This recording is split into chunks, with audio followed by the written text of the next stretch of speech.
Hey, thanks, Brendan. Yeah, interesting trade, needless to say. And what it was all of these shorts, man. We came in today off of what I thought was a bad quarter for Robinhood. Let's read the numbers. Revenue down 35. I mean, I had to write them down. Revenue's down 35%. Users down 8%. Increased costs over the last quarter. And they expect a 15 to 20% more costs involved here. 49-cent loss versus 45. So that's not good either. And then to kick it off, they're already 86% off of their recent highs. So you can see here, let's start with the daily chart. This is why we're thinking, okay, Robinhood is done, right? We're going to the downside. Look at this. 86% off. Its all-time high is $86. You're down here to 10 bucks, okay? So we're like, hey, the quarter wasn't great. This has to be a short, right? Right? I mean, you're up right now 6%, but look at what we did here today. We started off pretty good in the pre-market. We had some nice shorts. We're like, okay, we'll trade off this pre-market level here of about 1050 or so. Great, so we short the 1040, goes to the downside first out there like 1025. We get some out around 10 bucks. That's this line right here. That's $10. So we get out right in front of 10 bucks. And now we're expecting it to start to tank down.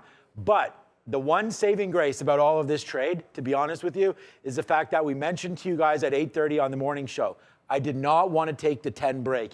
And it's really thankful that we didn't. The reason why, when a stock is getting killed this much, it's down all the way. We know that there is a 6% short float on Robinhood that may or may not have been increased yesterday on this earnings. So that was as of yesterday. So we came in unaware of what the float was. But even at 6%, we are aware that there is going to be some kind of a pop here. And that's exactly what happens off the open. You could see a nice pop in right into that sort of area that we were comfortable with. $11, shorting into 11. So as it comes up, we start taking a lot of shorts here. It gets to be 10 o'clock very, very soon. Most of these trades that are working on the short side are all between 9:30 and 10. So we're up here. Short, out, short again and out. So far, so good. Then we short again. Great. All we're doing is shorting these pops, but the pops are coming out of nowhere on some big buys. So bang, again, short again, right there, works again.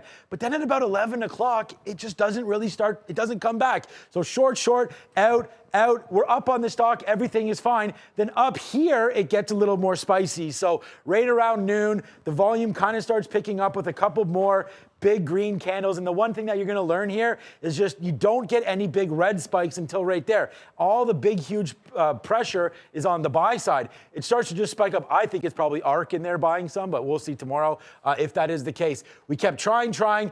Really, two trades that got blown out was this first one at 1250, out at 1260, comes down, we retest it again, and we get out at 1280. We should have waited for 13. We missed that trade. Comes back up, comes down, then we short again in front of the 50 period, and you could see out. We still have a small piece of this, so we're gonna hope that we can retest back down here to 1160. So our last short is 1240. We have it on right now. We started taking it out. I still think we break 12 and go to the downside, but this just goes to show, I have a lot of executions here. It's a crazy amount, but even when you're wrong, we're right, and then we're wrong, I'm still sticking with the short because of those numbers I told you. I don't believe this should be up. So the fact that it is today is a little mind-boggling. The NASDAQ is up as well, probably helping this, but I just feel like this should fall down. I'm not expecting it to take out 13. If we test up here, I'll try one more time, but no shorts until we get to key levels. We learned our lesson in here. Let's see if we can hold Robinhood for the downside.